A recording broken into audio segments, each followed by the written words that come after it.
കേരളത്തിലെ ലത്തീൻ കത്തോലിക്കരുടെ പ്രശ്നങ്ങളും ആവശ്യങ്ങളും പരിശോധിച്ച് പരിഹരിക്കുമെന്ന് മുഖ്യമന്ത്രി പിണറായി വിജയൻ. ലത്തീൻ കത്തോലിക്ക സമൂഹം നേരിടുന്ന പ്രശ്നങ്ങളും സമൂഹത്തിന്റെ ആവശ്യങ്ങളും സർക്കാരിന്റെ മുൻപിൽ അവതരിപ്പിക്കാൻ മുഖ്യമന്ത്രി പിണറായി വിജയനെ സന്ദർശിച്ച KRLCC നേതൃസംഘത്തോടാണ് മുഖ്യമന്ത്രി ഇക്കാര്യം വ്യക്തമാക്കിയത്. Bishop doctor Sylvester Ponnumuthan, KRLCC general secretary father Thomas Tharayil, രാഷ്ട്രീയ കാര്യസമിതി കൺവീനർ ജോസഫ് ജൂഡ്, ജോയിന്റ് കൺവീനറും KRLCA പ്രസിഡന്റുമായ advocate Sherry J Thomas, KRLCC ഭാരവാഹികളായ ബിജു ജോസി, പാട്രിക് മൈക്കിൾ, പ്രബലദാസ് എന്നിവരാണ് മുഖ്യമന്ത്രിയെ സന്ദർശിച്ചത്. കേരള സർക്കാരിന്റെ ഡൽഹിയിലെ പ്രത്യേക പ്രതിനിധി പ്രൊഫസർ KV തോമസും സന്നിഹിതനായിരുന്നു.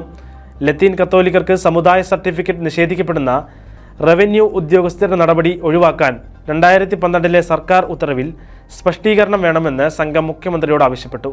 അധികാരത്തിലും ഉദ്യോഗത്തിലും മതിയായ പ്രാതിനിധ്യവും പങ്കാളിത്തവും ഉറപ്പാക്കാനുള്ള അടിസ്ഥാന വിവരമായ ജാതി സെൻസസ് നടപ്പിലാക്കണമെന്നും KRLCC ആവശ്യപ്പെട്ടു.